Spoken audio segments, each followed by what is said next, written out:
Covering some of the things that happened after a shooting in Sheboygan Falls. No one was killed, but 2 people injured, and police have now arrested, or authorities have now arrested the person involved in that. We'll get an update, as well as staffing issues for Milwaukee police. One of the districts is surprisingly low when it comes to the number of officers patrolling in that part of the city. We'll get that for you, as well as some of the fun. Let me pop this up because it just got announced this morning. The Sporkies and Drinkies coming to the Wisconsin State Fair at the end of July and early first week of August there. The finalists have been announced. How good do those pictures look? We will get into some of the details on what exactly you can try and dive into. Maybe try them all at the Wisconsin State Fair. Plus some changes to the Summerfest lineup, as well as that starts 1 week from today. Next Thursday, Juneteenth, is also opening day for Summerfest down along the lakefront. There's been some changes to a bit of the lineup, a couple new headliners. One of them that people were looking forward to is unfortunately not coming as well. We'll get you details on that. But right now, we want to take you out to Washington, D.C., actually a couple different areas. First and foremost, out in L.A., we're awaiting an update from Kristi Noem on some of the protests and demonstrations against ICE agents in LA. It's led to days and days of protests, and the Homeland Security Secretary is going to discuss some of that. But in the meantime, a series of governors are on Capitol Hill right now, governors of so-called sanctuary states, including Governor Kathy Hochul there of New York, Governor J.B. Pritzker from Illinois, down south of us here in Wisconsin, is testifying, as well as some others, on sanctuary states, what that means, how it relates to the Trump administration's immigration policies, and the like. So let's listen in to the line of questioning from lawmakers in Congress to these different governors from around the country. Because it seems like they love to pal around with the white supremacists, and so they don't want to talk about certain other things. But economically, I want to make sure that we're making this point again, because I know that Governor Pritzker, you were the beneficiary of a lot of things from the state of Texas. And a lot of people believe that Republicans are fiscally responsible, but instead they are actually fiscally irresponsible, because what he spent was a whopping $221 million transporting people from Texas to your state. Something tells me that he could have done something else with that $221 million. In addition to that, I know that there's been some conversations about what's going on in LA, and they want to say that it's riots because they didn't want people to keep talking about, say, the Epstein files or whatever other drama was popping off between the president and his little friend. So they wanted to change the conversation to immigration because they feel like, well, the polling is in our benefit. But let me tell you something. If they cared about making sure we were going to be fiscally responsible, they would tell the American people that it cost them $134 million to send the National Guard to LA for the quote-unquote riots that the governor didn't ask for, nor did the mayor of LA ask for. And they sent them over there, and they say that they care about our service members, yet they sent them and they were laying on the floor. They did not provide for food. So I don't know why we would believe that, number one, they want to fix this. They don't want to fix this, because the brokenness is a feature, not a flaw of the system, because it is beneficial to them when it comes to campaigning. If they can't stoke fear, then why are they going to, say, have anybody vote for them? Because that's what people are doing. They're voting out of fear. But Ms. Perryman, we know each other a little well. And I know you got a law degree. And it seems like we all need law degrees in here nowadays to understand the Constitution. So really briefly, I just want to make this point. There is a certain person that was afforded, say, due process. But let's say if, say, Donald Trump had been charged with all of these cases that he got charged with in 4 different jurisdictions, if he wasn't afforded due process, there could have been a possibility that he just would have been locked up and thrown somewhere, right? That would be a possibility. And then maybe we wouldn't have a tariff war or anything else that we're dealing with or all the other nonsense. But the point is, he was afforded due process, and regardless of the political opposition, Democrats, Republicans, and independents, I thought, believe that due process should be afforded to everybody, even him. Due process is for everyone. Okay, so the Fifth Amendment doesn't say that it's just for the people that are Americans? It does not. It says anybody on our soil? It's for everyone. Okay, it's pretty simple. I don't know why we are having issues, but I thank you and I will yield. Chair recognizes Dr. Gosar from Arizona. Oh, before I recognize Dr. Gosar, Mr. Palmer has a unanimous consent request. to enter to the record testimony before the Subcommittee of Oversight and Government Reform, Subcommittee on Federal Law Enforcement, from Joseph M. Humeyer, who is. Without objection to order. Mr. Chair, I have unanimous consent.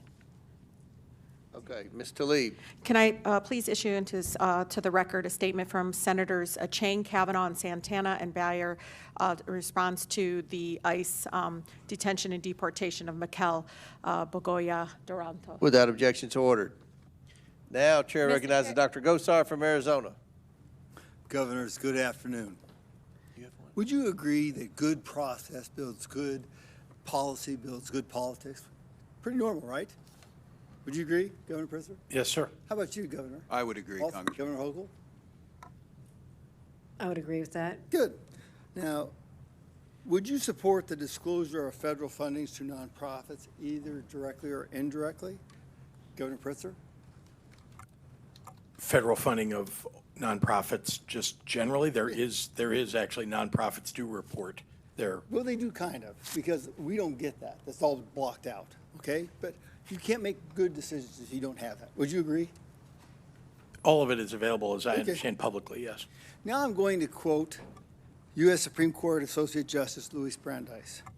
He said, "In a government of laws, existence of the government will be imperiled if it fails to observe and uphold the law scrupulously. Our government is potent, the omnipresent teacher. For good or for ill, it teaches the whole people by its example. If the government becomes a lawbreaker, it invites contempt for the law. It invites every man to become a law unto himself. It invites anarchy." So do you agree with, Governor Pritzker, do you agree with Louis Brandeis on this quote? How about you, Dr. Walton? I do. It's what the President Trump has done, though. He is the one who has broken the law and the United States government. Governor Hochul. We follow all the laws, federal and state. Okay, so why would I ask you about nonprofits financing and this quote from Louis Brandeis? What if I were to present you evidence that U.S. citizens and even foreign citizens on foreign soil were coaching illegal aliens how to bypass U.S. immigration law? Now let me remind you, as soon as an alien crosses the border illegally, they become criminals under the federal law. Governors or sanctuary policies blatantly ignore the supremacy clause, as Mr. Palmer expressed, of the U.S. Constitution, and it circumvents federal immigration laws to harbor criminals. As of July 2024, under the Biden-Harris administration, there were over 660,000 illegal aliens with criminal histories in the United States. But I'm talking about everyone, not just criminals. Once you violate the law by entering our country illegally, let me be clear. You're aiding and abetting criminal illegal aliens, which is a felony under Title 8 U.S. Code 1324, punishable up to 20 years in prison or life in prison or even the death penalty. Seems kind of weird, but if this aiding and abetting results in someone's death, which this committee and all Americans know has happened. Wouldn't you want to even err on the aspect of caution? I would. I really would. Now, Governor Hochul, do you like nature, and do you consider yourself a conservationist? I do. I'm one of those. I'm particularly fond of New York State's great state parks, so yes, of course I love nature. Good. So why would you allow illegal aliens to destroy a National Park Service land at Floyd Bennett Field? Yes, I was there. I got to see it all. But, I mean, even putting people in that process. Well, I would hardly call it a park. It was a place that people used to train for military exercises. But you know what? Somebody found it as a park, right? Did well, they not? They considered it a national park. It's a park. Okay. Technically, it's under the Department of Interior. Okay. Governor Walz, do you know the estimated size of 2 milligrams? I think generally, yeah.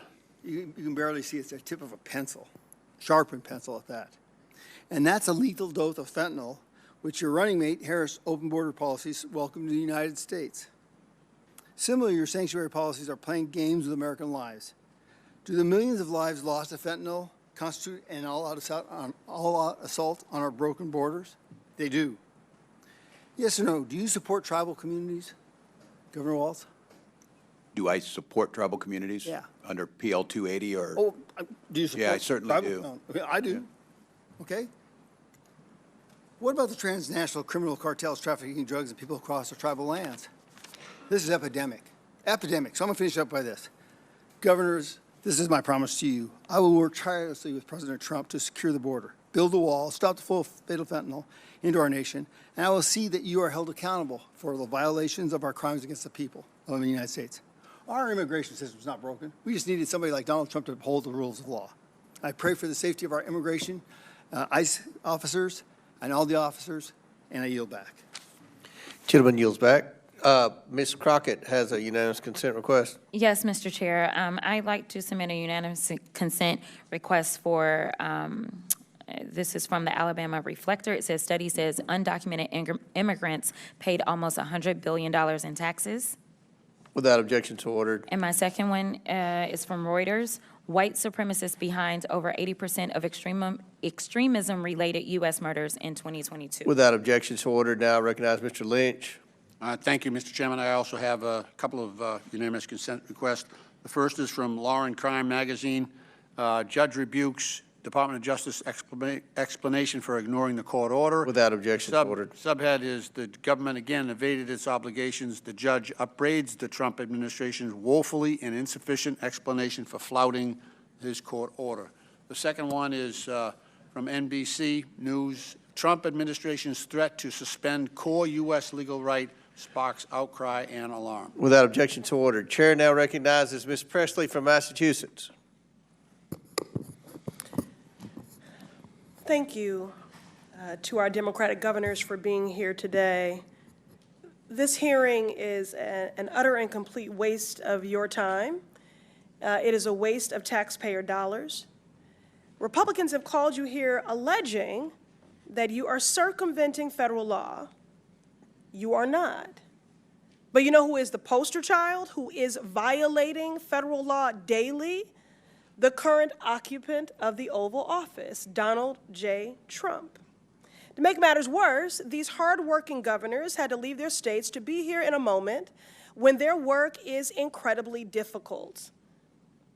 Because Donald J. Trump and his accomplices and co-conspirators, who, by the way, Donald Trump doesn't give a damn about your constituents, and he doesn't give a damn about you. He doesn't even respect the seat you hold in Congress as a co-equal branch of government. But Donald Trump and his accomplices, many of whom are in this room, are hell-bent.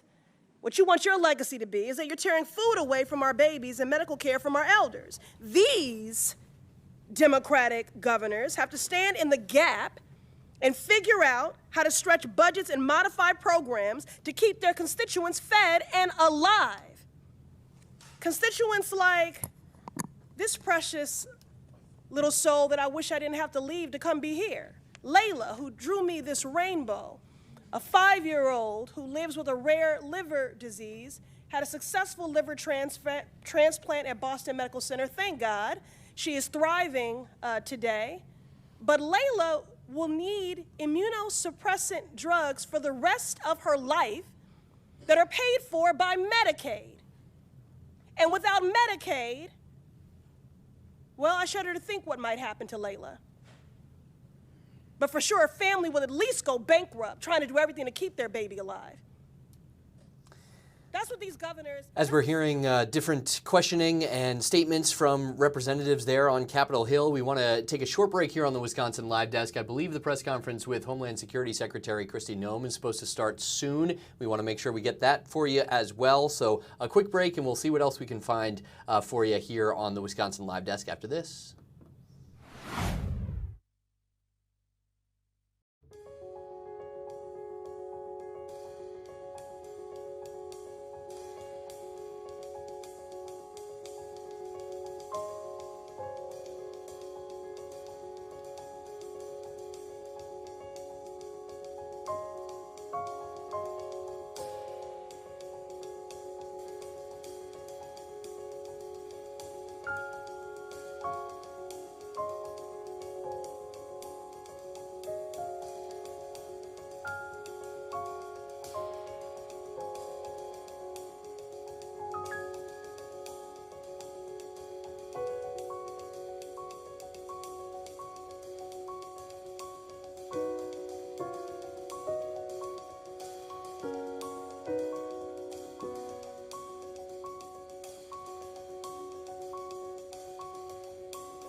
This is the Wisconsin Live Desk.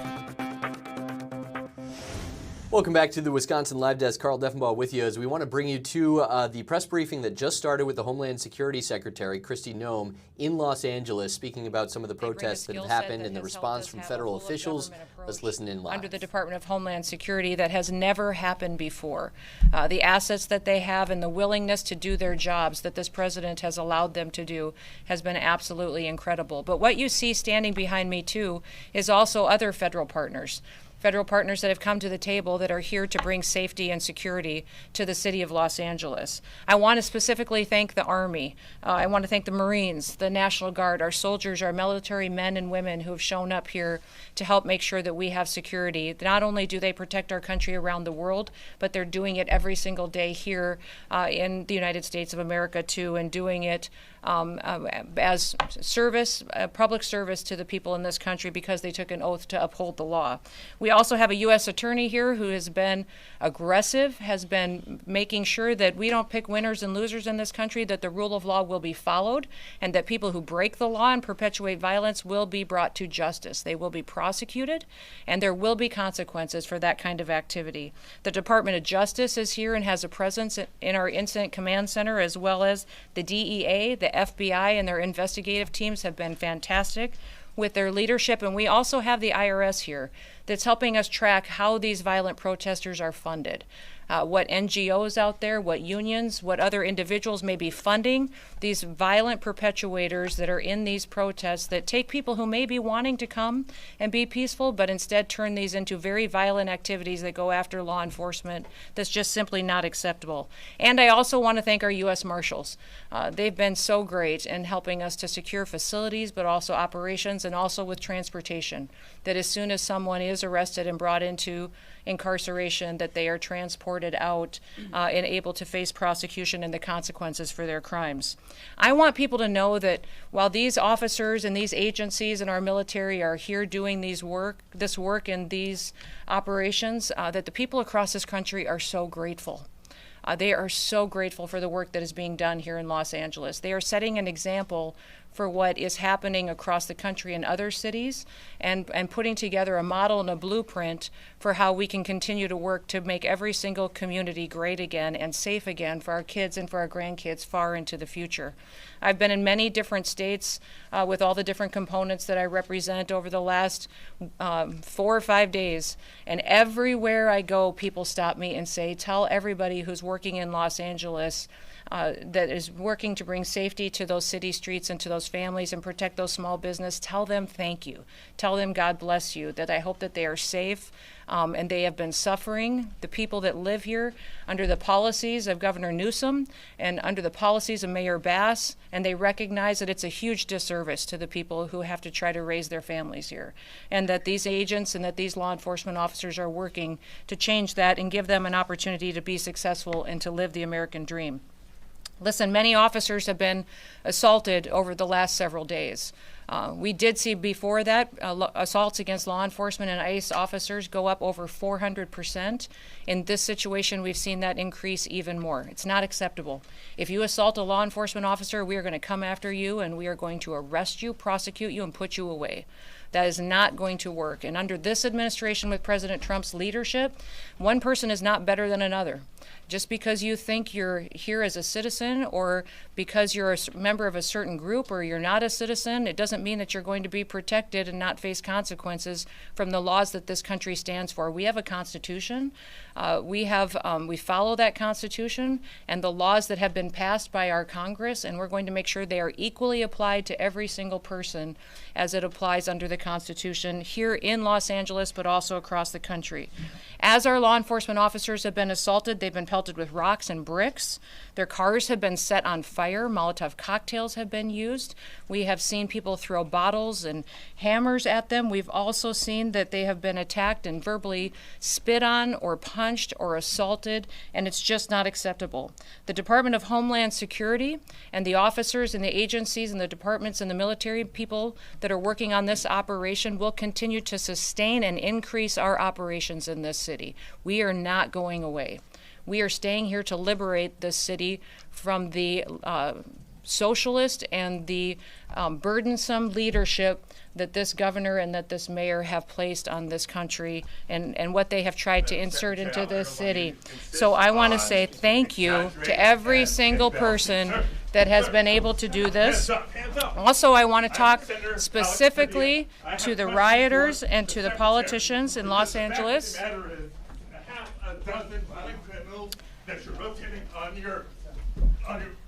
I also want to talk about specifically how many of our ICE agents have been doxxed for doing their duty, how they have been targeted, and how their families have been put in jeopardy, and that we're not going to allow that anymore as well. That those individuals who are purposely endangering our ICE agents and our law enforcement officers and their families will be prosecuted for what they are doing as far as perpetuating violence on them.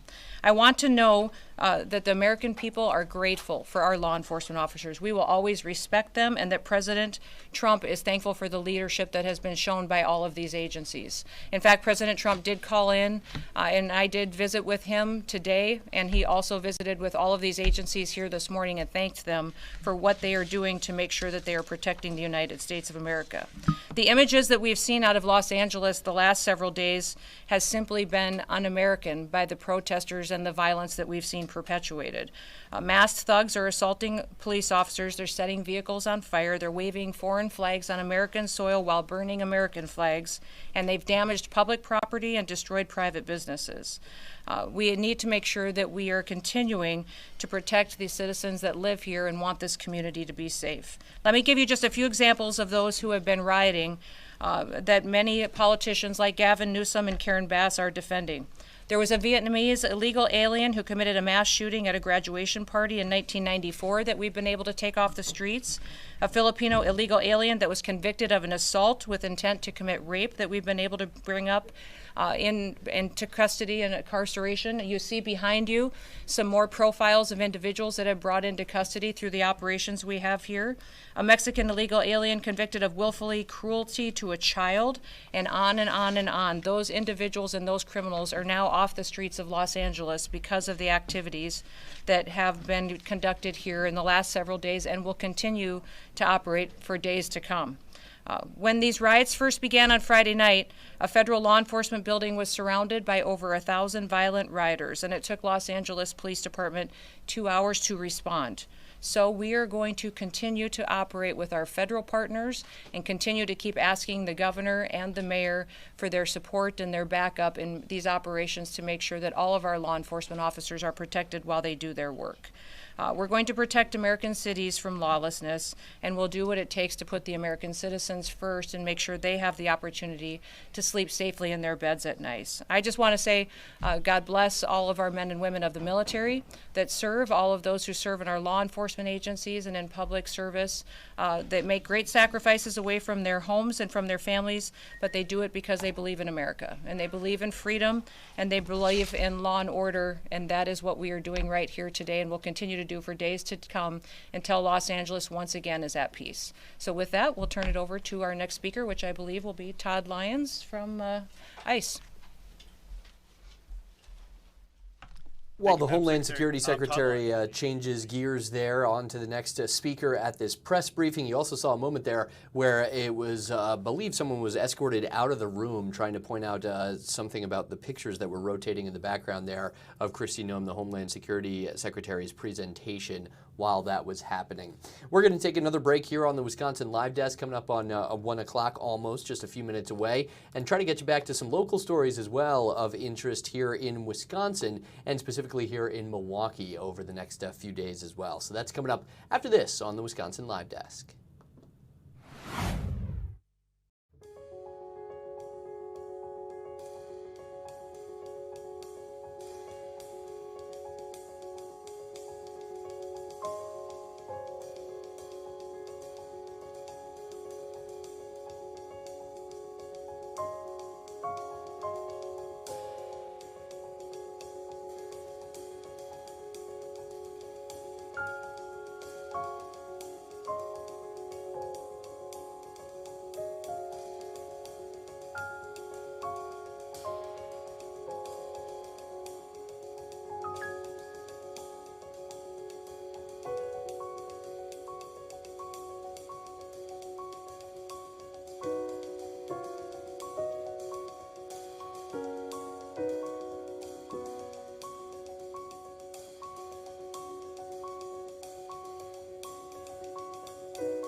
This is the Wisconsin Live Desk.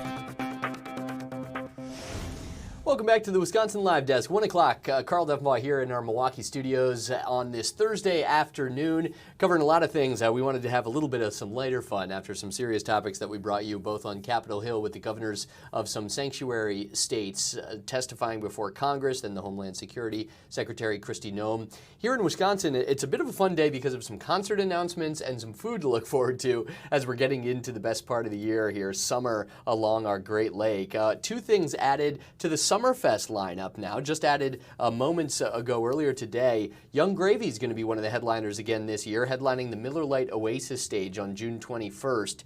And then Bow Wow, not Little anymore, just Bow Wow is going to be in town as well, headlining the Aurora Healthcare Pavilion. That's on June 19th, the opening day of Summerfest, 1 week from today. Now, those two bits of good news for Summerfest and the big gig come with a little bit of some bad news. If you're a fan of Bone Thugs and Harmony, they were supposed to perform due to unforeseen circumstances. The word is that Bone Thugs is no longer going to be performing. So you get Young Gravy and Bow Wow coming, added to the lineup of Summerfest.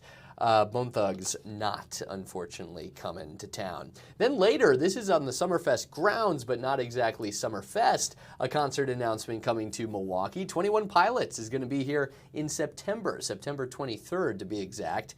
The presale closes June 15th, so just a few days away. And then the sign-up for that presale, closes June 15th, and then it will actually begin June 17th. But the key date there, 23rd of September, American Family Insurance Amphitheater at Henry Meyer Festival Park. 21 Pilots, if you're a fan, coming to town with that. And then I also wanted to tell you about this. We teased it at the beginning of the Wisconsin Live Desk today. The Sporkies and the Drinkies are out. So let me pull up the information on this for you, and we'll run through. So this has been, I believe, more than a decade now that the Wisconsin State Fair has been doing the Sporkies, where the different food vendors on the grounds put up something crazy, something delicious, and compete for that top spot, the golden Sporkies, so to speak. You'll be able to try these for all 11 days of the fair, and here are the 8 Sporkies finalists selected from 35 entries. There's also the 4 Drinkies that they started a few years ago at the bottom as well. So the winners will be announced July 29th. A panel of celebrity judges announced at a later date will taste each of those dishes and drinks and determine who gets that golden spork and cup. But it's down to these 8 Sporky food finalists and 4 Drinky finalists here. So let's get to it. The Sporky finalists, and I'll try to do this in picture order for you if I can check it. So upper left of your screen there, the top left, is the Ube Butter Banana French Toast Lumpia from Lumpia City. So that's a banana French toast that put a twist on a traditional favorite sweet lumpia flavor called turon. It's a Filipino-American dessert that mashes up different things and flavors into this take. So good for any meal of the day, they say, at the State Fair. Then, let me double check because it's a bit backwards here. The picture to the right of the ube, so top row, second from the left, is the S'mores Churro Fries. Yeah, you heard that right. Coming at you from Saz's Barbecue, always a popular spot. So it takes your favorite campfire treat, turns it into a crispy, shareable dessert here. Cinnamon sugar churro fries topped with marshmallow cream, chocolate sauce, crushed graham crackers, kind of a sweet, crunchy, nostalgic treat all rolled into one. Yum. All right, the next one up on that top row looks like a pizza slice. It is, in fact, the Mexican street corn pizza coming from Charlie's Pizza. The Mexican street corn pizza flavor fiesta, they say, inspired by the beloved flavors of elote. So a bold and cheesy pizza that has sweet corn, mozzarella, cotija cheese, as well as spicy mayo and fresh lime, all on a kind of crispy pizza crust there. Topped with a lime, each slice served hot, kind of has a tangy, creamy, savory flavor profile to it, according to the folks at Charlie's. All right, the final one, top row on the right, is the gochujang smash burger with kimchi bacon jam. Wow, from Blue Moon Tavern at the park. So this is a Korean-inspired burger, all kinds of heat, they say, umami flavor, crunch to it as well. Double smash patties, they're layered with melty Gouda, crunchy cucumbers, sweet and spicy kimchi bacon jam, all on a toasted brioche bun. There's fresh cilantro as well, all kinds of comfort and global flavor in between that bun. Middle row on the far left, as we keep this going, the Sporky finalists announced today. Those would be the Brat Rangoons from Wurst Bar. So kind of a good one to walk around with, I would imagine. Fusion of Wisconsin comfort and Asian street food. They take a kind of German-Asian mashup here dish with crisp wonton wrappers filled with bratwurst. There's cream cheese inside, green onion, melted cheese. It's all deep-fried, drizzled with house-made sweet and sour sauce. as well, and seasoning on top. So savory bites packed with flavor coming at you from Worst Bar. Middle row, second from the left then. I'm just tracking here. The Blueberry Breakfast Bratwurst, another brat. Go figure, at the Wisconsin State Fair. Brats featured heavily. This is a kind of morning meets Wisconsin, they say, creation. So, fluffy pancake perfection with Usinger's blueberry-infused bratwurst nestled inside a flapjack, actually, instead of a bun. Pairs perfectly, they say, with sweet and smoky house-made bourbon bacon jam. No matter the time of day, a breakfast lover's dream from the Milwaukee Brat House. And then the final of the 8 Sporkies finalists, that would be... Actually, 2 more. Sorry, I'm losing track here. Middle row. Now the third one, if we're going left to right, is the A Hunk Elvis Donut Ice Cream Sandwich from Badger Bites. A sweet and savory donut ice cream sandwich that would make the king himself, Elvis, proud. So this is a Greeby's donut stuffed with Fat Elvis ice cream, which is banana ice cream swirled with salty peanut butter and rich chocolate chips. Then it gets pressed together for gooey perfection, topped with chocolate and peanut butter sauce, crispy bacon, powdered sugar, an ultimate indulgence, they say, from Badger Bites. And then finally, that last one that we have for you here, let me get that for you. Back to the brats, a Pretzaroni pizza brat from Gertrude's Pretzels. So this is a kind of fusion of pretzel, pizza, and bratwurst all together, 3 of my favorite foods. St. Joe's garlic parmesan brat wrapped in pretzel dough, lined with pepperoni, baked to golden perfection, and then finished with some homemade garlic parmesan topping. Comes with a side of marinara for dipping, so they say it's cheesy, meaty, and totally Wisconsin. Those are your 8 Sporkies finalists, which will be determined a couple days before the State Fair begins. June 29th for the judging, July 1st for the first day of State Fair for the rest of us. And then let's get to the drinkies. So the bottom row, the category they added a few years ago, all kinds of concoctions in the beverage department for you to try. I'm not totally sure which one is which here, so I believe the first one on the left, that's got to be the Dirty Pancakes. That would be... yeah, the Dirty Pancakes. Playful take on a dirty soda that tastes like breakfast in a cup. Root beer mixed with vanilla creamer, maple pancake syrup, brown sugar popping boba in there, and then topped with whipped cream. And then the straw lined with mini pancakes. So yeah, that's how I knew it was that one. An on-the-go snack from Buzzy Badger, the Dirty Pancakes. Now, next up, I believe that is the Carnival Cooler from Tropics at the Fair. It's a pink drink, tickles the taste buds, they say, with a mix of watermelon, pickle juice, interesting, and lemonade mixed together, zesty lime, tahini on the rim, and then some sweet heat with hot honey as well. So kind of a mix of sweet, salty, tangy, plenty of heat. Finish the drink off with a lime wedge on the top, and then a fun straw because it's summer and it's the State Fair, so why not, right? Now, this drink can also be made alcoholic for those of us 21 and up going to the State Fair. That's the Carnival Cooler from Tropics at the Fair. Next up, this is all the rage on social media, of course. Now it's making its way to the Wisconsin State Fair. The Dubai Chocolate Strawberry Smoothie. Dubai chocolate is all over the place these days. A decadent blend of fruity, nutty, and rich dessert flavors coming at you from Caribbean Smoothies. So, a strawberry smoothie layered inside a cup and then swirled with pistachio butter and chocolate toppings, garnished with all kinds of things, including extra chocolate drizzle. Kind of, they even say it, Insta-worthy twist on the viral Dubai chocolate trend. Yeah, they know their market there. That's coming from Caribbean Smoothies. And the final of the drinky competition finalists for this year's event at the Wisconsin State Fair. Bottom of your screen, all the way on the right, in the corner, the Purple Rain Refresher from the Rock and Roll Beer Garden. It's inspired by the glam and grit of rock legends. The Purple Rain Refresher, a show-stopping drink that captures the magic of a live show. The mix of Concord grape juice, tart lemonade, and grapefruit soda, topped with edible glitter and pop rocks as well that shimmer and crackle like the crowd at a headliner set. I love the way they write these up.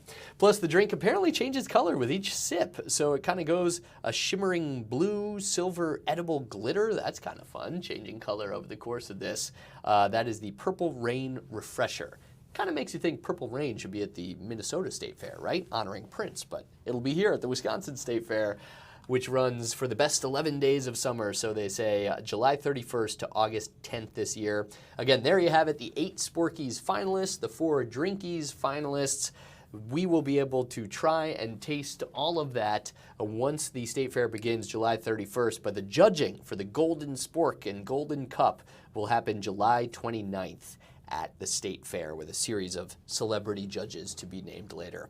There you go, looking ahead a little bit. Just 64 degrees outside today, but we can kind of look ahead to the best days of summer when the State Fair returns, plus some of those changes to the headliners at Summerfest, which gets going next week. We are in full swing, certainly, here in the city of festivals. And hey, if you're wondering, I don't think we have, I'm going to try to switch over the camera here. Yeah, the downtown camera sometimes points at American Family Field. Today it's down Wisconsin Avenue. But speaking of American Family Field, tonight is Pride Night at the ballpark for the Milwaukee Brewers.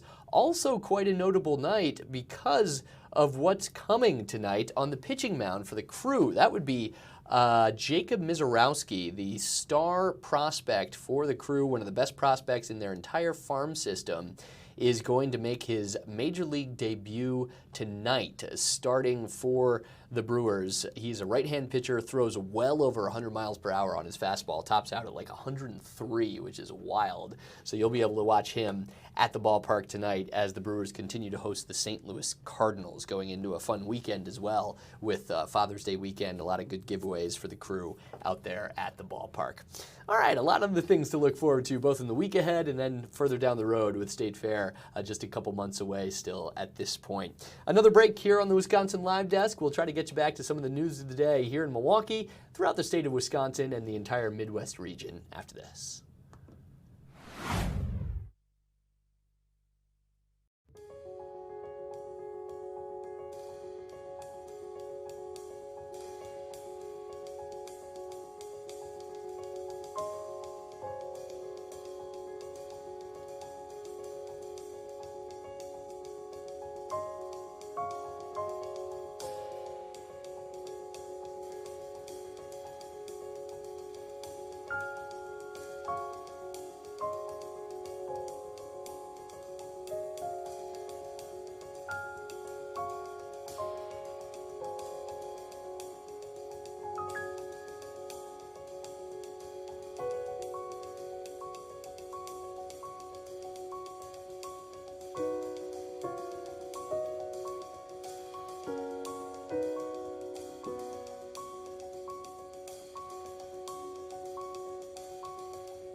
This is the Wisconsin Live Desk.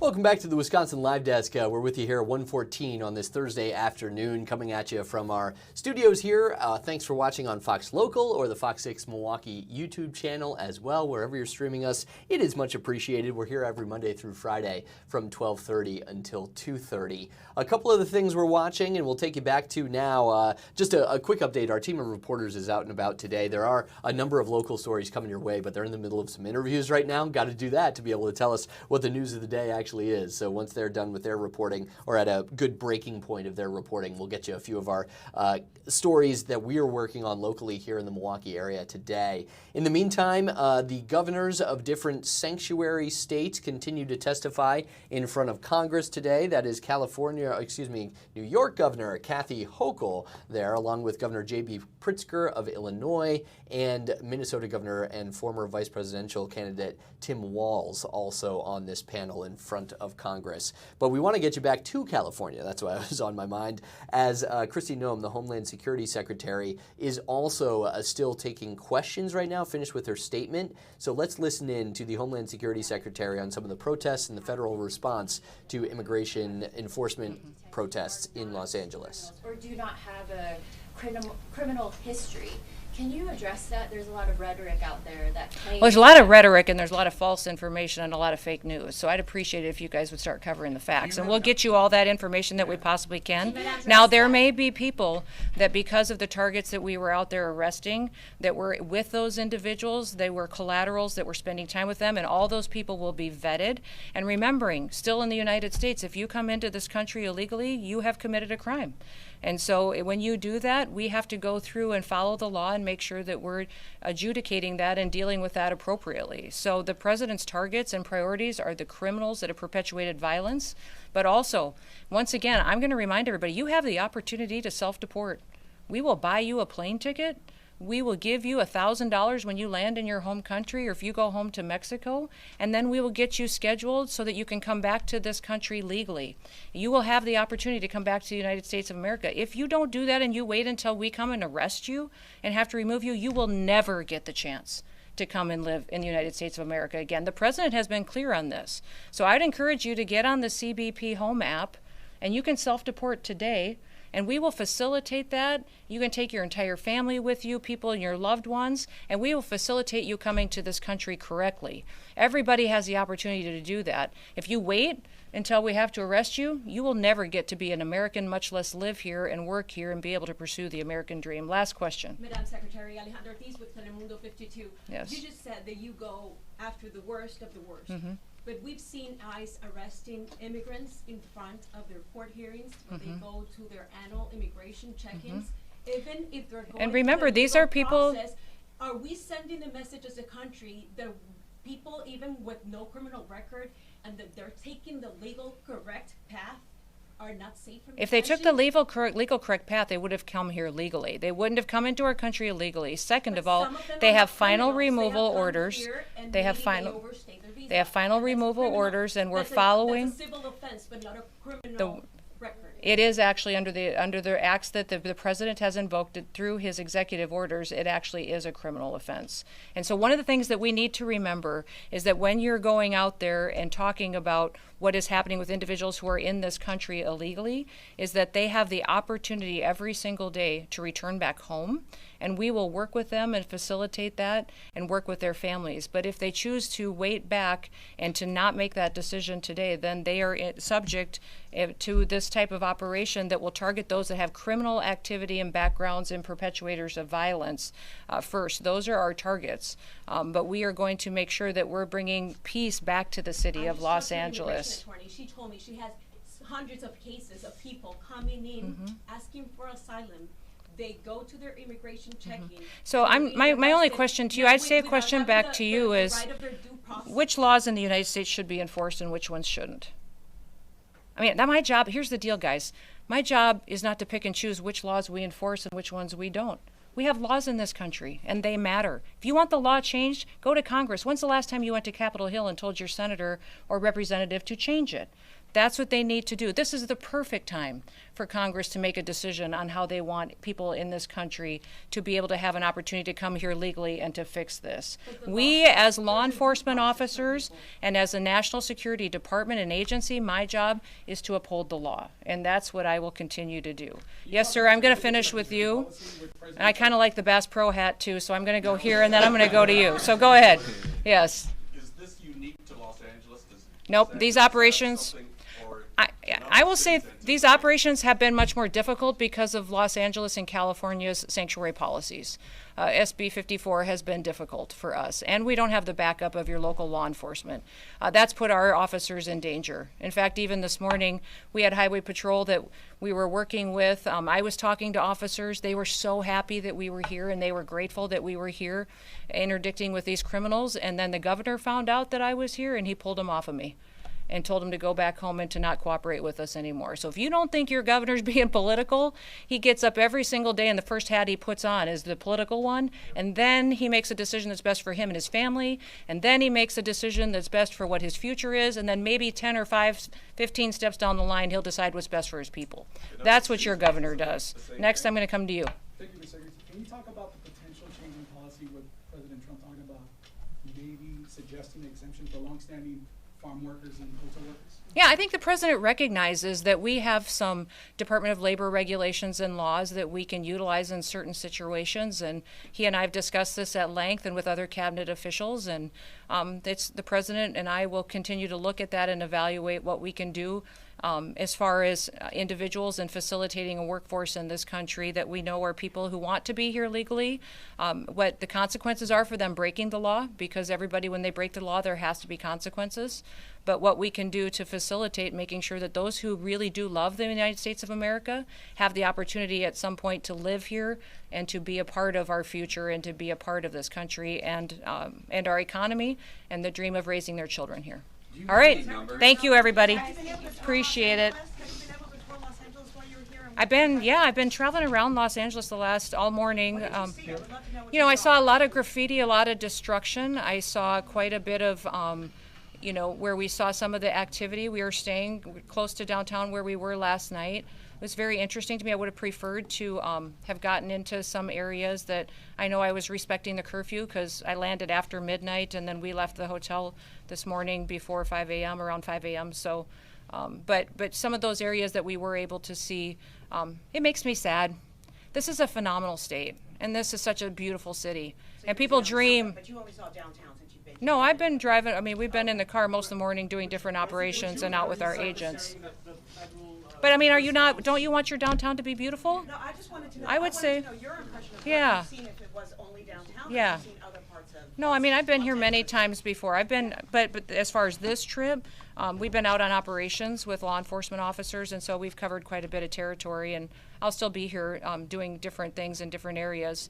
But I would say that everybody should want their downtown. And if you're a business owner in a downtown, if you're a family that lives there, you want it to be safe and you want it to be beautiful and somewhere people want to come. Thank you, everybody. Appreciate it. Thank you. We will take any follow-ups later. Thank you. You bet. That is the Homeland Security Secretary, Kristi Noem, ending her briefing with the media there in Los Angeles after touring and, as you heard, working with some of the different Homeland Security and Immigrations and Customs Enforcement agents working in Los Angeles. All of this has led to days of protests in Los Angeles that have spread around the country as well, although most of the violent protests we've seen have happened in downtown Los Angeles, a relatively limited block there. Since you heard the Homeland Security Secretary Noem there mention the theory of and the implementation of sanctuary cities and states, why don't we get you back to Capitol Hill right now, because that's where governors from different sanctuary states, notably Democratic governors like Governor Tim Walz there of Minnesota, along with J.B. Pritzker of Illinois, Kathy Hochul of New York, are testifying in front of Congress, taking a series of questions from lawmakers there on Capitol Hill today about their different states and the immigration debate, how it affects their states and the country as a whole. Well, I almost got it. Thank you for the kind words. I think the people of this country expect us to do that. Look, I think we could all agree these horrific situations that happened, that have been highlighted in here, we all hate that, but we also lift up the great success stories. And I will just tell you, Congressman, on Tuesday night at 2 a.m., Minnesota has the most closely divided legislature in the country, 101 to 100. And we passed bipartisan legislation that kept us with a balanced budget, a AAA bond rating. We invested in our schools, we invested in our roads, and we did it with civility. We did it with an eye to the future, and we did it, Republicans and Democrats, with the idea that we are a nation of immigrants, and people simply want to make sure that if the laws are being asked to be followed, people are given due process. So I have to tell you, we have a model. It's our Constitution. We have a model on how to do this, and we've done it before. And I would just encourage all of us to be part of the solution rather than just continue to demonize each other. Thank you, Governor. Governor Hochul, I appreciate your speaking out about the Marines being sent into my state. I was horrified. There's just footage today of Senator Padilla being shoved out. I don't know if people have seen it, but he went to ask Secretary Noem a question, and the police literally grabbed the senator and shoved him out of the room. You know, the Marines, I want to get back to the Marines, though. I mean, the fact is that we have a principle called federalism in this country. No one in Los Angeles asked for the Marines. No one in California asked for the Marines. I mean, do people's voices not matter of what we want locally and in a state way? Tell me how you would feel if Marines were sent into your state or your senators were taken by the fists and pushed out of rooms. What is going on in this country? Thank you for the question. It's disturbing at so many levels. I mean, I served as a member of the Armed Services Committee when I served in this body years ago. And to think that the Marines are being deployed against fellow citizens, fellow residents, is unprecedented. Now, we have different levels of law enforcement to manage crowds. That's all this is a crowd. When it gets out of control, when it's violent, there must be consequences. And that's what the police are trained to do, whether they're LAPD or what we have in New York is one of the highest trained organization of top law enforcement, people who put their lives on the line every day, who know how to deal with crowds and protests and if they devolve into riots. But to go to the extreme of not just the National Guard, which usurps the governor's authority, the governors are the commanders-in-chief of the National Guard, but to go all the way to the U.S. military as an indication that a mayor and a governor can't handle what's happening in their own streets is overkill at a level that is just unconscionable. And I hope we do not see this in other cities. We need to just calm the situation down, get rid of the criminals, we'll work together every day, and leave law-abiding individuals alone. Thank you. Chair recognizes Mr. Burchett from Tennessee. Thank you, Mr. Chairman. Governor Walz, you said that as long as you are governor, immigrants will be welcome in Minnesota. Do you find a difference between an immigrant and an illegal immigrant? A difference, their status? Is there a difference? Legal status or otherwise? Well, the legal status is different, but in Minnesota we have a long tradition of welcoming. Okay. ICE in St. Paul arrested a criminal illegal alien who had been convicted for possession of child pornography on a work computer. Do you still stand by your statement that ICE agents are the modern-day Gestapo? ICE agents need to do a job, but they need to do it within the realm of due process and the law, wearing masks, no notice of who they are, no notice of the vans, and picking people up off the streets without that due process. I stand that is wrong and a road towards authoritarianism. I certainly stand by that. You know, I have one rule. I have a couple rules in my office, but one of them is never compare anything dealing with the Holocaust except for the Holocaust. I think that it desensitizes people about what really went on in Nazi Germany by making any comparisons there. Does Minnesota receive federal tax dollars for any programs that assist illegal immigrants? Minnesota's federal tax dollars are appropriated by you in Congress, and then we use state dollars under our laws. During the Biden administration, nearly $1.5 billion was sent to sanctuary states to pay for their illegal immigration policies, housing, health care. Governor Hochul, are crimes committed by illegal aliens preventable, in your opinion? Our law enforcement is highly trained in how to identify prospective perpetrators, but certainly we try to prevent crimes, and we also work to resolve them and make sure that if there's a crime committed, that people find their time in court and are incarcerated. That's how it's always worked. By definition, illegal aliens are unlawfully present in the United States. They should not be here in the first place to commit crimes. Don't you agree with that? It depends on the circumstances of coming over. I mean, there's civil violations. There's also criminals. So it's the federal government's determination on the status of an individual. If they're but I mean, if they're not here, the crime's not going to be committed. I think if there was If not they're a not going to single, be here, ma'am, the crime is not going to be committed. if there was a no one young in our man whose country, no fam- crimes would be committed, I suppose you could say the same thing. A young man in my district whose family is very close to me lost their son to an illegal alien, and I can guarantee you if that illegal alien, if we'd followed the laws of the land and there'd been some enforcement, that young man would be here today. Well, let me ask you this. Why did your state issue say that you are welcome with open arms in reference to illegal aliens? That was a direct quote attributed to you, ma'am. It's a 400-year history we have in the state of New York of welcoming all. I don't know why we would change that now. Okay, Governor Pritzker, you mentioned in your As the questioning continues here on Capitol Hill, the different Democratic governors from sanctuary states testifying in front of Congress. It is 1:30. That means it's time to hand things over to Kim Murphy, who is getting ready to take over the Wisconsin Live Desk for the next hour. We'll leave this up for you so you can hear the line of questioning on Capitol Hill, and then Kim will be with you after that. Thanks for watching. First of all, we don't need to release somebody if ICE or another law enforcement authority shows up with a judicial warrant. Then that's just the fact. And if somebody gets released, it's usually because they've had due process and determined not to be eligible to be held. That's okay. But do you know what happened after that individual was released? I don't, but again, a judicial warrant, if appropriate. I'll tell you, 17 days later, he was charged with a homicide. And in Cook County, also released a migrant charged with domestic violence in August of 2024. Do you know what this individual was charged with 1 month later? No, sir, I'm not sure what. Aggravated criminal sexual assault and abuse of minor.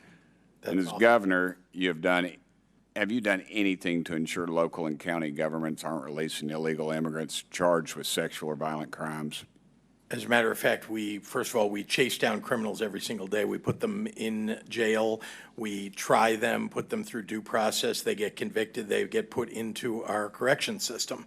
We do that every single day. You're implying that we're not. We are. In fact, our law enforcement are some of the best in the country. They do their job. Well, if these laws were enforced, then I would assume these people wouldn't be back out on the streets so freely. How many programs does Illinois have that explicitly supports illegal immigrants?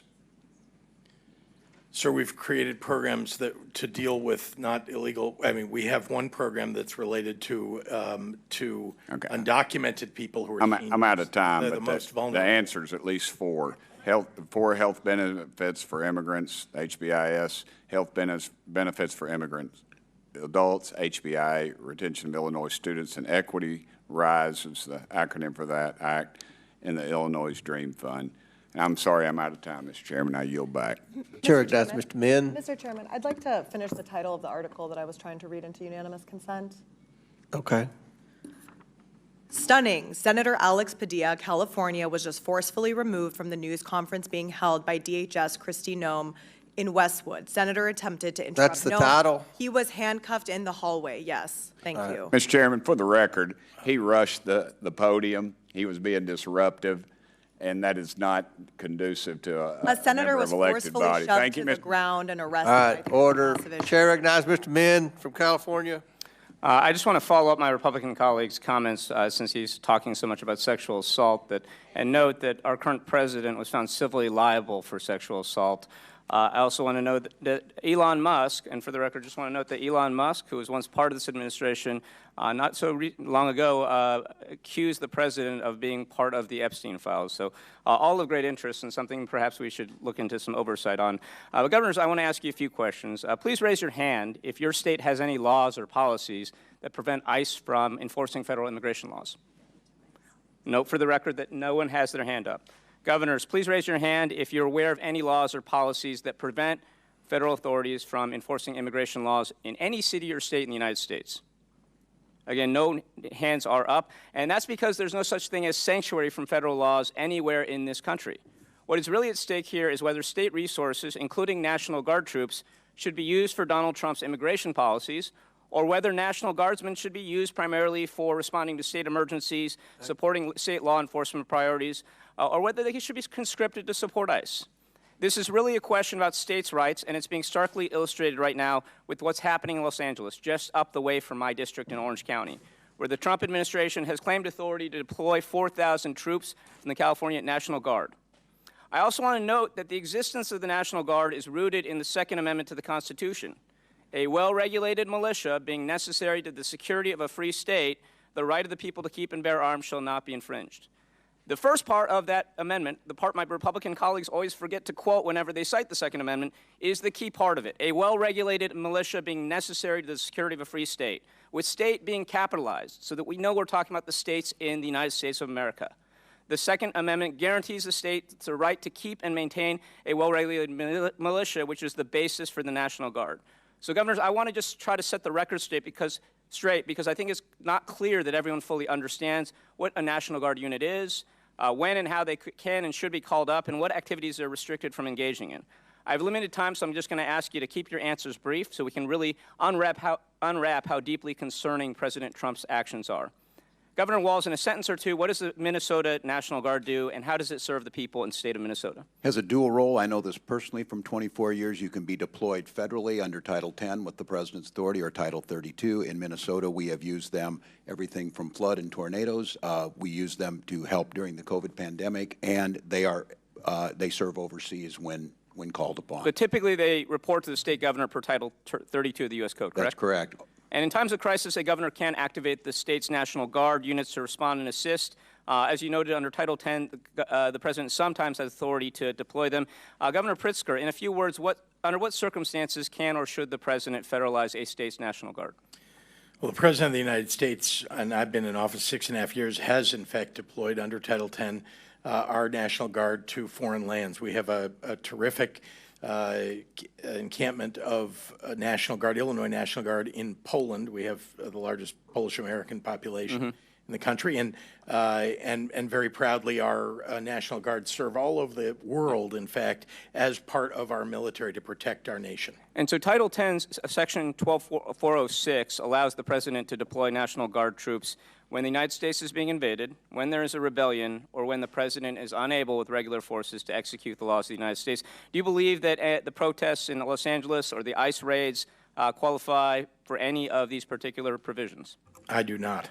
Okay, thank you. And you're aware that Governor Newsom did not make any request to President Trump to federalize the California National Guard? He did not. In fact, he rejected it. And so this is illegal. It does not comply with the bases for deployment. It was done against the express wishes of Governor Newsom. Now, I want to highlight a key point that my Republican colleagues across the aisle should keep in mind regarding the federalization process of National Guard units. Even under Title 10, these troops may not be used for law enforcement purposes. And what we are seeing right now is a total violation of that. We are seeing them used to aid ICE raids, and I just want to note that ICE is acting largely as a civil organization at this point in time. Governor Hochul, correct or incorrect?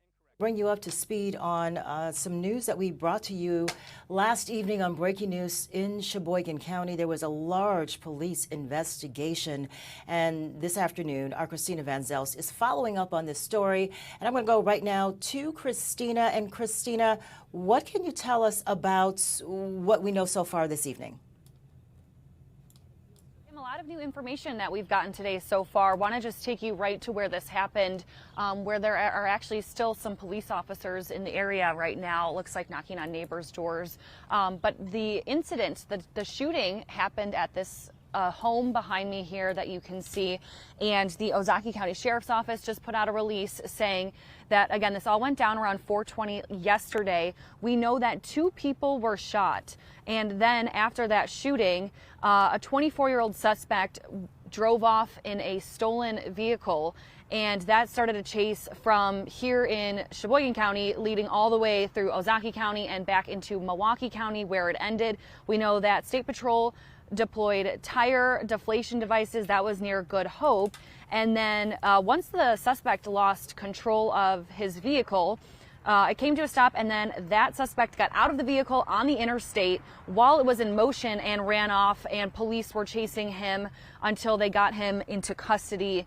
It's a 24-year-old man from Milwaukee that we know, and we know Sheboygan police are investigating this, as well as the Ozaukee County Sheriff's Department. So a 24-year-old man is in custody today. Kim, we were talking with some neighbors who live just across the street here, and something really interesting. The man that we talked to, he was driving home and he saw 3 officers pass by him quickly going the other direction, and he thought, oh, that's weird. Well, then when he got home, turns out it was for an incident happening literally right across the street. So we talked to the people here. His son was home when this happened. His son said he heard 5 what he thought were gunshots. He said they were muffled, but that he actually hid in the garage because he wasn't sure what exactly was going on. And all of this kind of unfolding, and you saw the police officer out here talking to neighbors along the street. But again, a 67-year-old man was shot and a 39-year-old was shot. They are both expected to be okay. We're not sure at this time what led up to this shooting, and if it does appear, police say that the people knew each other and that this was an isolated event. But then that shooting that started at this home here ended up in a chase across several counties that ended in Milwaukee County. So a lot of new information connecting the dots today. Neighbors are talking about it. They say that things like this don't necessarily happen in their neighborhood. And the people who know the people involved, the man we talked to who lives across the street, said that this was very surprising to him and that he knows one of the people that was shot and they're good neighbors. So people are just surprised to hear kind of the length of that pursuit and just want to know, why did this happen? Christina, I want to focus in on the investigation. This went on for a number of hours last evening, and we saw so many agencies that were involved. What drew such a response from Sheboygan Falls Police, the Sheboygan County Sheriff's Office? Why was this such a big investigation centered on that location?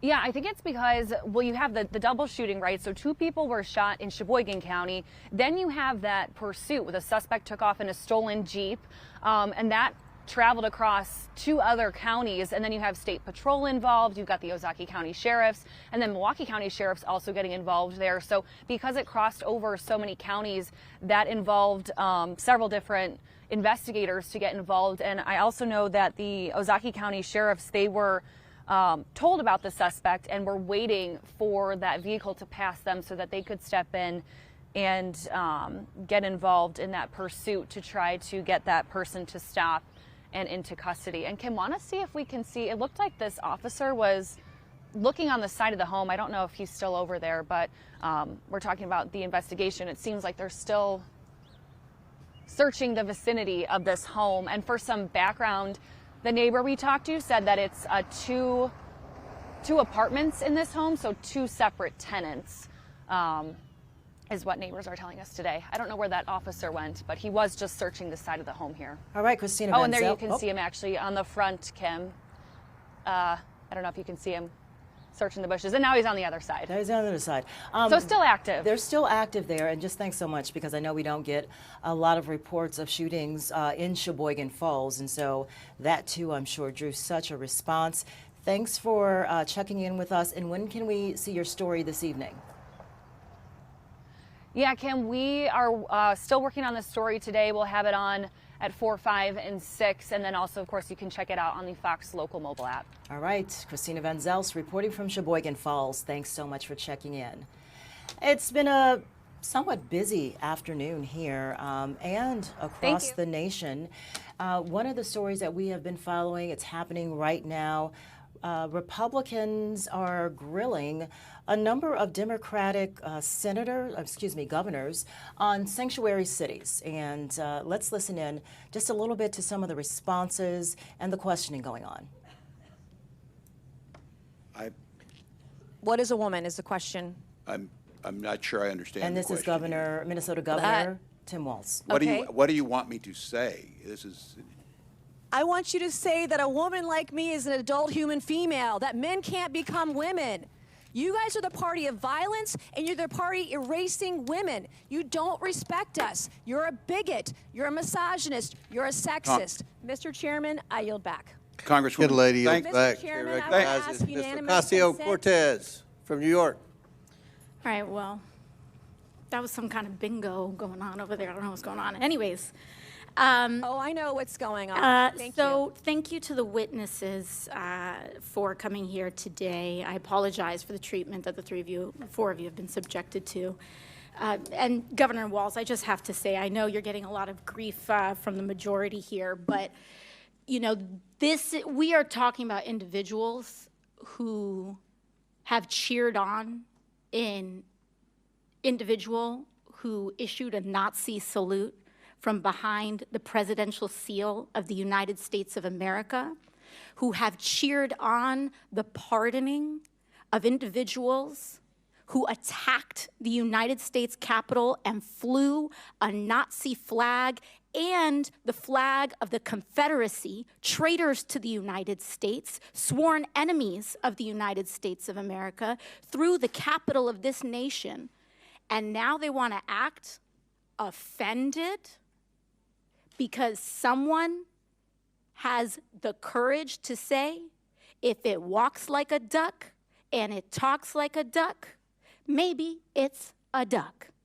So I want to thank you for not wavering to their bullying, which is unconscionable and sad to see. So I just wanted to let you know that, Governor. Thank you.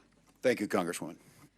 To the three of you, Governor Walz, Governor Pritzker, and Governor Hochul, you three have each sworn an oath to uphold and defend the Constitution of the United States of America, correct? I'll start with you. Yes. Yes, ma'am. Yes, I have. And I imagine that also includes the Fourth and Fifth Amendment protections for due process and the rule of law. It does.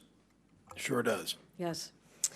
And that means protecting your people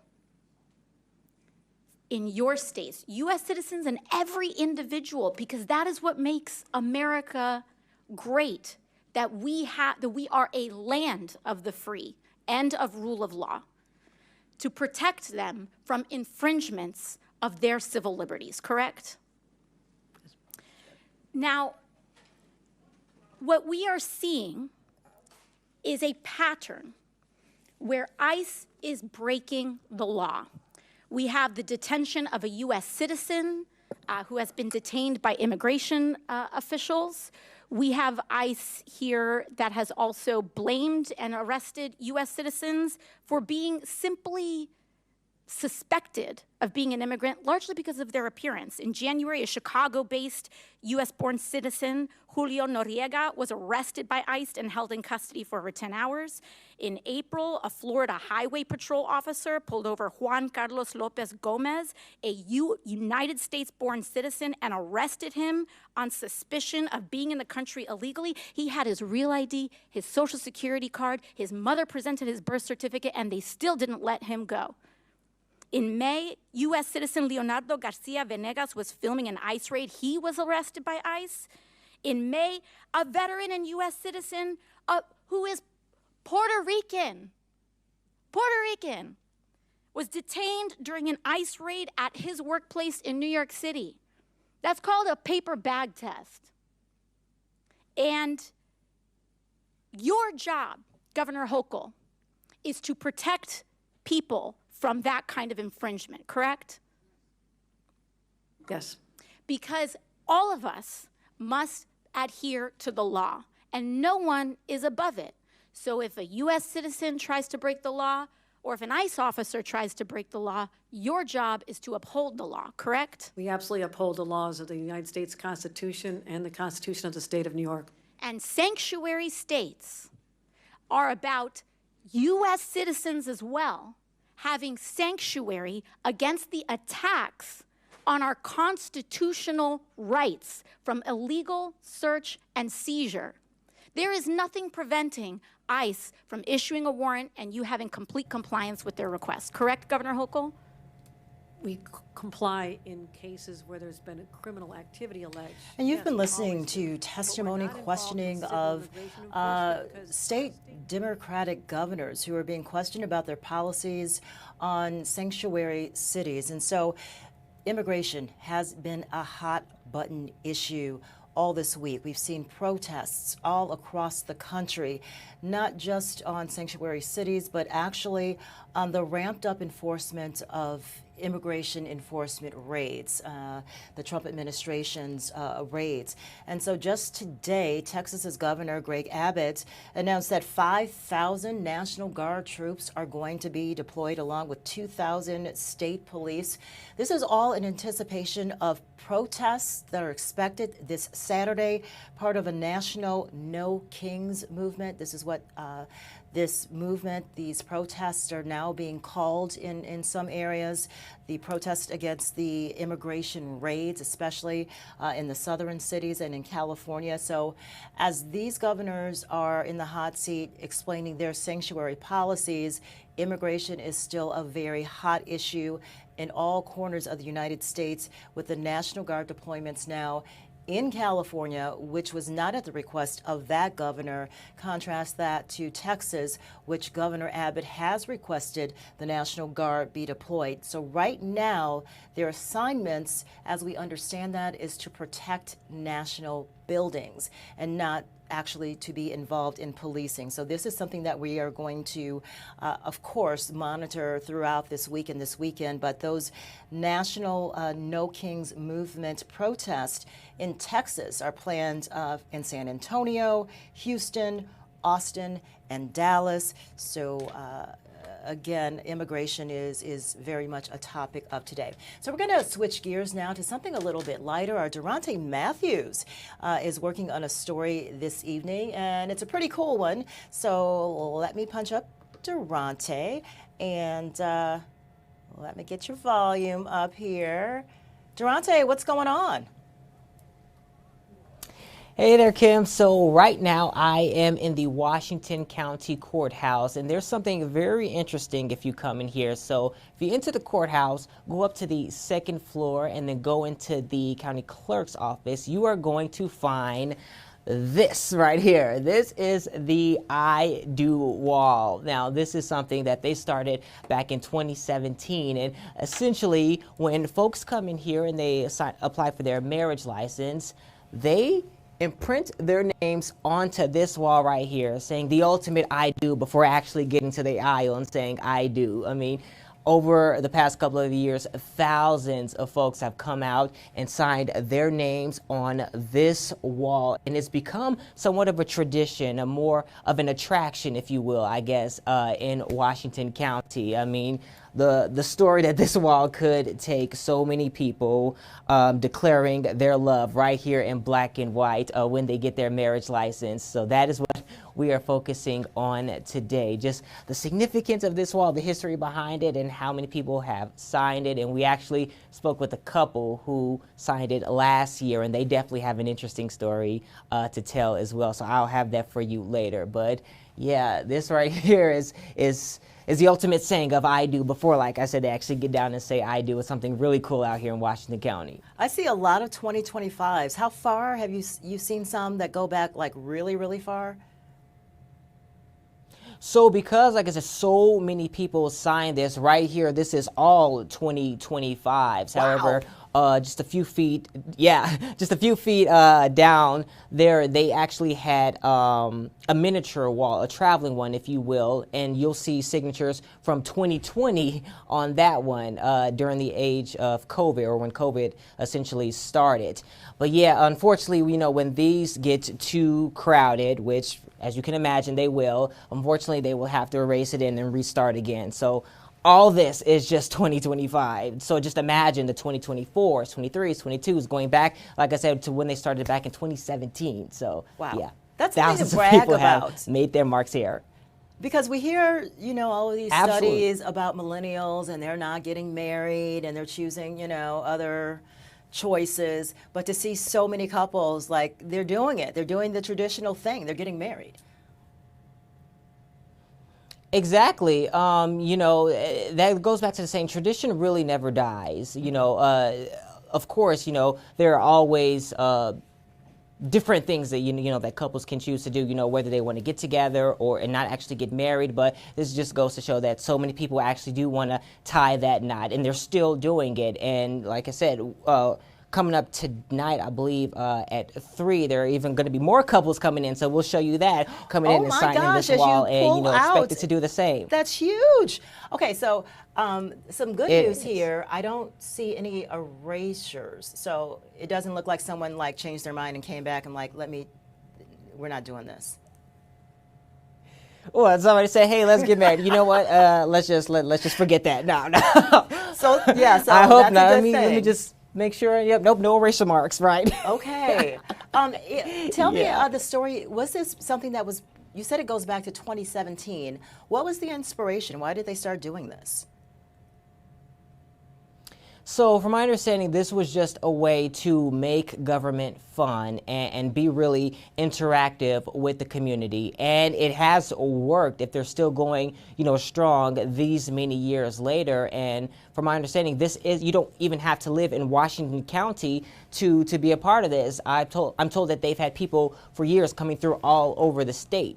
Coming throughout the state, to come out here and be really interactive with this. And of course, they are very diligent with sharing it on social media. So they get a lot of people interacting with their post of folks coming here, signing this wall and taking that picture. Yeah, so this is a very interactive way to be involved with the community and make government fun. Can you give me some shout outs reading some of the couples and their dates? Okay, and a lot of these are still to come in the future. So let me see some that has not happened yet. Okay, so over here we have Zach and Hannah. Got a little heart around there. They are set for the 28th. Okay. Let's see here. Over here we got some Megan and Keith. Malia and Jaden, Jacob and Taylor, Evan and Kylie. So shout out to all of you guys who have been here. Let me see if I can squat down a little bit below. Tommy Bree, Lindsay, and is that Riley? Yeah, that looks like Riley. Brian and Tara. So shout out to all of you guys who have come here, signed your names, and went the extra mile and did a little heart right there. I like that. That's a nice I like touch. the little heart. And some of these couples who have yet to say their nuptials, if you need a speaker for the occasion, I'm available. Durante, how do you what are your singing abilities? Could you do a solo?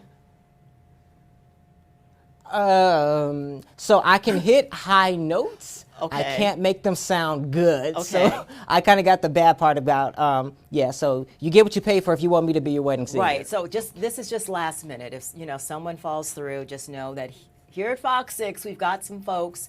Ted Perry has actually officiated a couple of weddings, so he could help as well. So, really? Yeah, he has. Listen, okay, then just contact Fox 6 and then we're there for you, right? We're there for you. There we are. Okay, folks thanks. who can officiate your ceremony, speak. Sing, speak. Got you. Thank you so much, Kim. All right, thank you, Durante Matthews. We are going to take a break right now and reset, but thanks for watching the Wisconsin Wild Desk for this Thursday afternoon. Can you believe we are just 1 week away now from the start of Summerfest, the first weekend?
This is the Wisconsin Live Desk.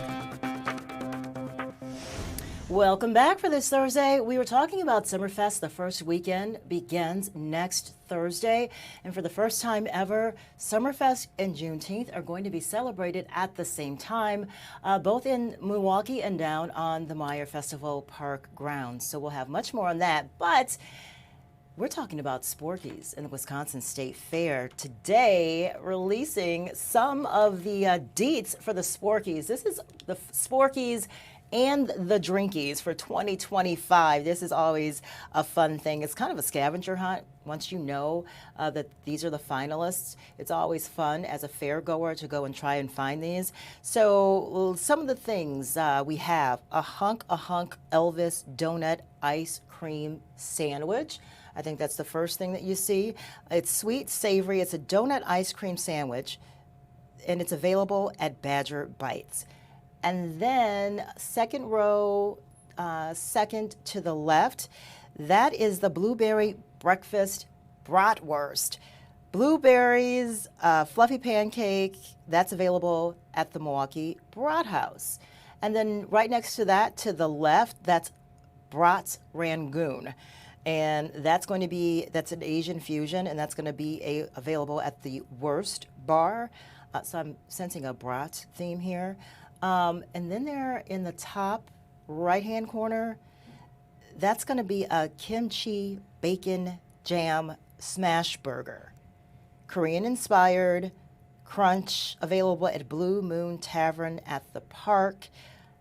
And let's see, next to the burger to the left, that's the Mexican street corn pizza.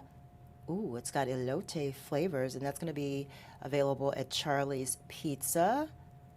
And then there is a pepperoni pizza brat, pretzeroni pizza brat. I don't know if that, oh, that must be underneath the burger on the right-hand side. That's going to be at Gertrude's Pretzels. Okay, top, second to the left, s'mores churro fries. That's going to be available at Saz's. And let's jump down to the drinky finalists. Okay, we've got the Carnival Cooler. That's the second from the left. And that's going to be watermelon, pickle juice, and lemonade available at the Tropics. I think watermelon juice is having like this whole TikTok moment. People think it has like all these health benefits, and I'm not sure that it does. I'm not sure if it helps in weight loss, but certainly people are, you know, going for it. So that's one of the drinkies. And then next to that on the left, Dirty Pancakes. It's a playful mix on a dirty soda that tastes like breakfast in a cup. Okay, that's going to be at the Buzzy Badger.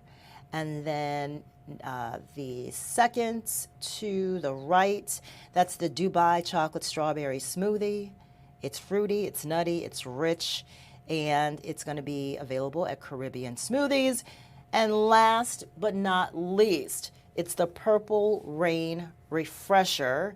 That's going to have, that's going to be available at the Rock and Roll Beer Garden.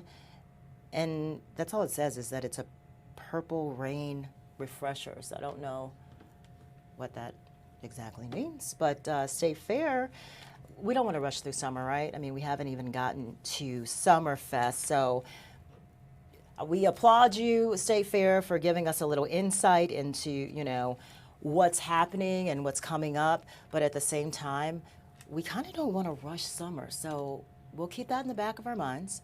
And, you know, we'll come back to that a little later. But for right now, we just want to focus on each weekend, savor it as it comes, and enjoy the weather while it lasts. So speaking of that, I want to talk about TSA. With this now being the summertime travel season, they have shared some travel tips for folks who are traveling, some really good information that we want to bring up here. For Milwaukee, for Mitchell International Airport, the busiest times to travel are between 4:30 a.m. to 6:30 a.m. And during those times, they say expect screening queues and expect planes to be full. So what that means is you're going to have some lines. So the good news is, the reason why I usually choose the 4:30, the really early flights, is because usually if there's any weather that's moving across the country and any ripple effect delays, you kind of beat that. But everyone else is on board with that too. And so they are, thinking the same thing. So 4:30 to 6:30 a.m., some of the really popular times if you are planning on flying anywhere this summer. They also say this: arrive early. I know. That's always the advice, but really, arrive early. Personal items, remove them from your pockets, from your purses, from your backpacks, from your carry-ons. Remember the 3-1-1 rule. Well, what is that? That's 3 ounces of liquid in a 1 quart plastic bag, and that's for one person. So what is considered to be a liquid? They're very clever about this. So it's a liquid if it can be pumped, sprayed, spilled, so is my lotion a liquid? Yes. My perfume a liquid? Yes. My favorite barbecue sauce, hot sauce in my bag swag, liquid. You can only have 3 ounces of that in your bag when you travel. So that's another thing to kind of keep in mind if you are traveling this summer. And again, you may be surprised or not so surprised that 4:30 a.m. to 6:30 a.m. are expected to be like the most busiest times for summer travel. And this was focused, just that information, on Milwaukee's airport. So, if you want to get someplace and you're worried about delays and, good news, bad news, you'll get there, probably without any kind of delays because of weather, because that usually develops throughout the day.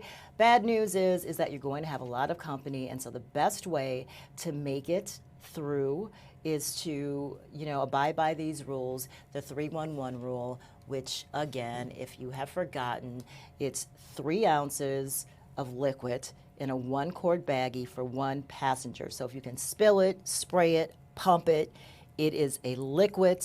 So arrive early, remove those personal items, and travel should be a breeze for you this summer. So there you have it. We're going to take a break. We'll be back.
This is the Wisconsin Live Desk. Happening right now in California, Democrats are responding after official was kicked out of a news conference in L.A. The news conference was being held by Homeland Security Secretary Kristi Noem, and we know that U.S. Senator Alex Padilla was forcibly removed after he interrupted this news conference. So let's take a look at what's going on there, and let's listen in. Declaration, and it is a declaration, is that we're not going to give up, and we're going to stand up for one another, because too much is at stake. And I want everybody to know that we're calling on all Americans to stand up, because when is it going to be enough? When is it going to be enough? When somebody gets shot in the streets of Los Angeles? When a member gets shot? Luz Rivas. This is a continuing pattern of authoritarian dictatorship behavior. They go into communities to disrupt restaurants and workplaces, masked in unmarked cars, to separate families, people with no criminal background.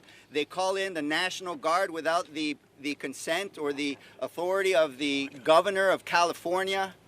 They call in unprepared Marines who are not trained in the civil de-escalation tactics with weapons. This is an outrage. This is authoritarian behavior that is spreading throughout the nation. It is a poison. It is a cancer. This is something that needs to end. We need to stand, everybody, as Americans against this authoritarian dictatorship, because if it's not us, it's going to be you. It's going to be you in your neighborhoods. We are outraged for the way they treated the senator of California. Californians will stand with our senator. I will stand with our senators. We will fight till the very end until this authoritarian regime is done and over, and nobody will stand in our way. Luz Rivas. And we. Thank you. Luz Rivas, California's 29th district. I was horrified and furious by what happened by our senior senator, Alex Padilla, not just because he's our U.S. senator, because he's my childhood friend. I've known Alex for 35 years or so. He's a mentor of mine, the reason I'm here in Congress. It immediately checked in with his wife and family to see, I just care about him as a friend too. But he grew up with me. He's from my neighborhood. We went to high school together. We went to college together. Not just because he's a U.S. senator. This is my neighbor. And if it could happen to him, it could happen to my constituents. And we're horrified by all of this that's happening in Los Angeles. This is a distraction. They're going after anyone. We need to stop this. This is enough. I'm done. This is enough. And I'm happy that our California delegation is standing together. We're going to put an end to this. Thank you. As chair of the Congressional Hispanic Caucus, we're here. I'm from New York, but we're here together. Yeah, thank you. Senator Padilla was not only stopped from expressing his opinion, he was assaulted. He was assaulted. Anybody that sees the video will see that he was aggressively assaulted and thrown on the ground for simply just wanting to express his opinion or ask a question. The censoring of dissent will put this democracy and has put this democracy in danger. You're listening to Democrats respond after a U.S. representative, Democrats, was removed from a news conference that was being held by Homeland Security Secretary Kristi Noem. Padilla interrupted that California Democrat, Alex Padilla, and he was forcibly removed after interrupting that news conference. So let's listen to some of the reaction from Democrats. Behind him at this time, Leader Jeffries. And Senator Schiff and Leader Jeffries, please come down here.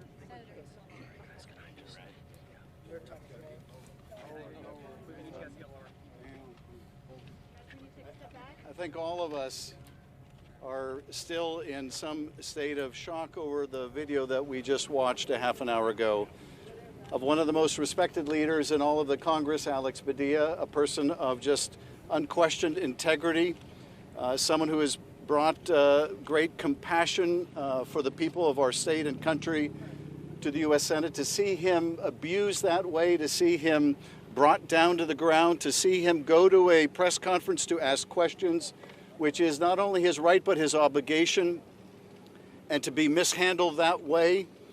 This is an assault not only on the person of Alex Padilla, but it's an assault on our democracy. This is an administration that has no respect for our democracy, for our institutions, for the separation of powers, for a co-equal branch of government. It has no respect for the people of California.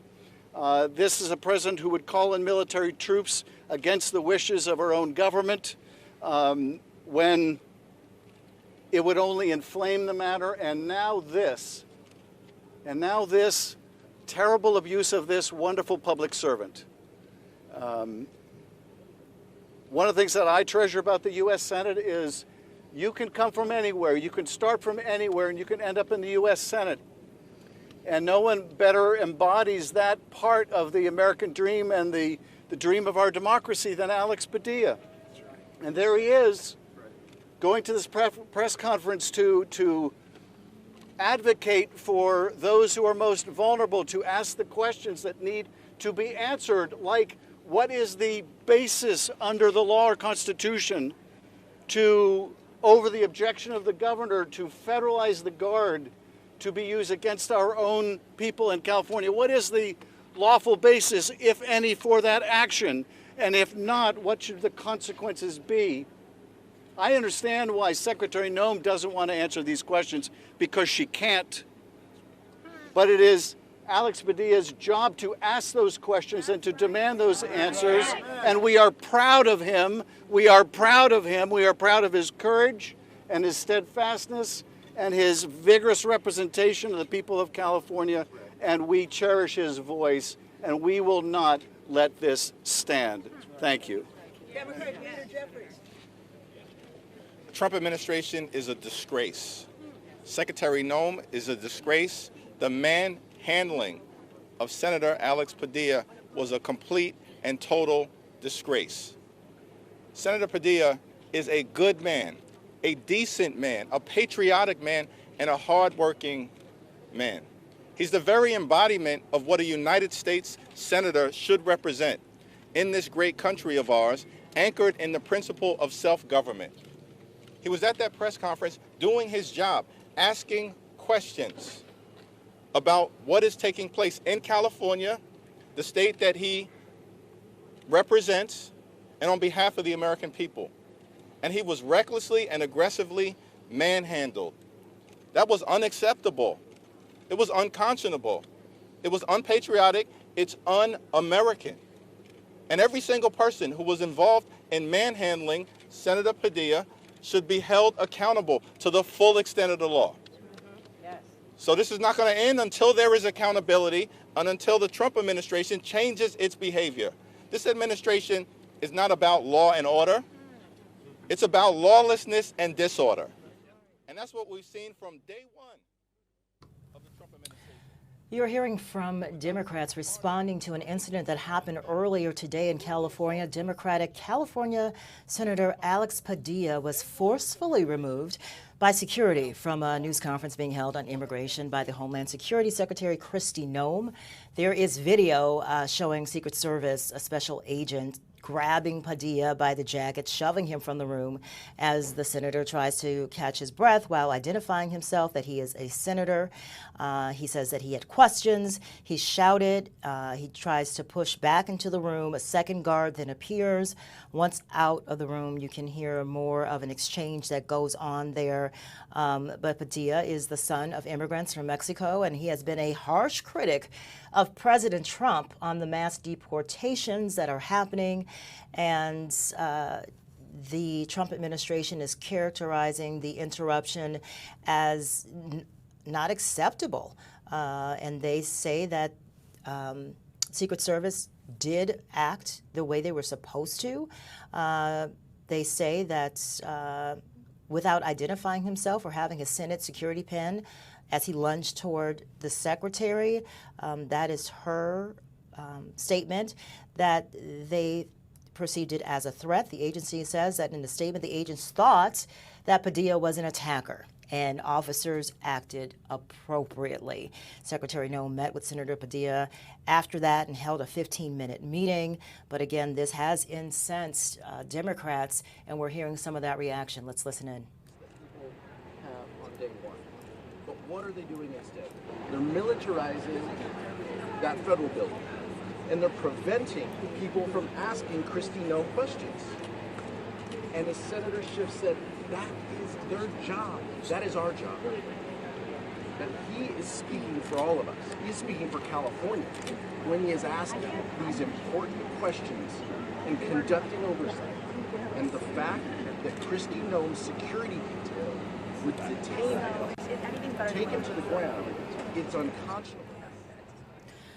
So the Secretary of Homeland Security responding in a statement saying that Senator Padilla chose disrespectful political theater and interrupted a live press conference without identifying himself or having his Senate security pen on as he lunged toward Secretary Noem. And the statement goes on to say that Mr. Padilla was told repeatedly to back away and did not comply with the officer's repeated commands. The agency goes on to say in that statement that the agents thought that he was an attacker and officers acted appropriately. But the video that is circulating online shows as agents do move in to stop him and remove him forcibly from the room. At one point, Noem's detail grabs Padilla's jacket, shoves him from the room as the senator then tries to struggle to get back in the room. The words "hands off" are heard from outside in the hallway. A video that's posted online shows Padilla being forced to the ground by 3 officers and handcuffed by an officer wearing an FBI vest. Protest. Go forth and righteously exercise your right to monitor actions of ICE. Go forth and righteously exercise your right to attend town halls and rallies. The way we hold this administration accountable is for the American people to rise up and peacefully exercise your rights to make your voices heard. All right. Press, we need you! We need you! We need you to hold them accountable. Media, it's your country. We need you.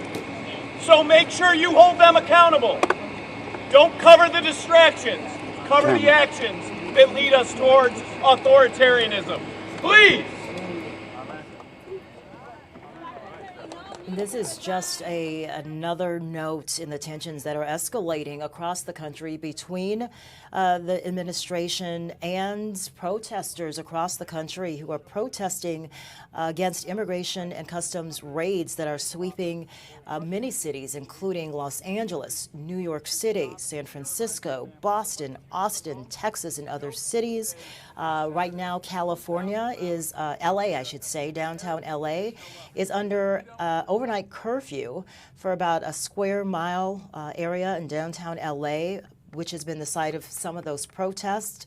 President Trump earlier has deployed 4,000 National Guardsmen and 700 Marines to LA, and that is against the wishes of the governor there and also against the wishes of the mayor, Karen Bass. And so that's the situation that is happening right now in California, but it certainly is not the end of discussions that are happening and developments. Just this afternoon, Texas's governor has announced that he is preemptively deploying the National Guard, 5,000 guardsmen, and about 2,000 state police ahead of rallies, protests, I should say, that are scheduled for this Saturday against immigration raids that have happened, that have been ramped up as part of President Trump's immigration crackdown. And we know those protests are planned on Saturday in Texas, in San Antonio, Houston, Austin, and Dallas. So again, Texas's governor, differently from California's governor, has requested that the National Guard respond, and this has been met with criticism from protesters and from Democrats, saying that the National Guard was never meant to be deployed this way, and said the National Guard is to assist in national emergencies, national disasters, and this borders policing. Right now, the assignment is understood that the Guard, both in California and in Texas, will be guarding federal buildings, but the tensions are running high in many communities, and so we will stay on top of this as this develops, and we're going to take a break.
And welcome back. Oh, forgot to hit the button. So welcome back to the Wisconsin Wild Desk. We want to check in with Jason Calvi, who is following a story related to Milwaukee and the police department and some of the issues, challenges that they are facing. Jason, give me a rundown on what you're working on for this evening.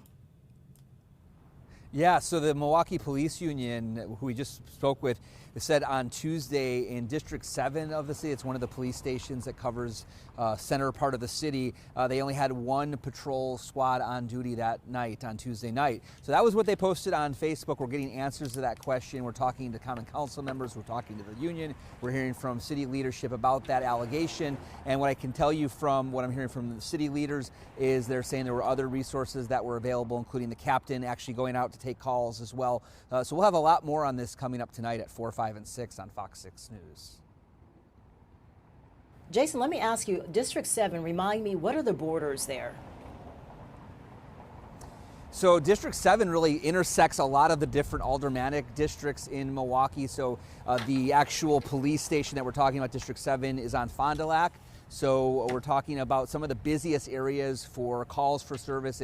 Capitol runs through parts of the police district 7. So definitely a busy part of the city. That's why there's a lot of questions about why was there only one squad on duty on Tuesday night. Well, now we're hearing that there might have been some captain's car that was also serving. We're also told that maybe from the union that maybe people called in, there were some people that were called in sick. Other people were taking hospital visits. So when they have, not hospital visits, but hospital duty. So when they have a person who's in custody that has to go to the hospital, police officers actually have to guard them in the hospital. And there were several of those people that may have been at the hospital as well, but still brings lots of questions about how many officers are on the street per given shift. We'll have more coming up tonight. I know, I'm asking you questions, the same ones that you are asking of the Milwaukee Police Department. It would seem that the solution would be to bring officers from other districts to cover the shortage. So is there not a plan for that? Why didn't that happen? Or is that part of your story this afternoon? Well, unfortunately, Milwaukee Police is not responding to our call, to our request to really talk about this particular story. But yeah, they do have other resources they can bring in if there was a situation where they needed officers to respond. They could bring in people from other districts, people that might have been at the station as well that could be called. So we'll look at all that tonight.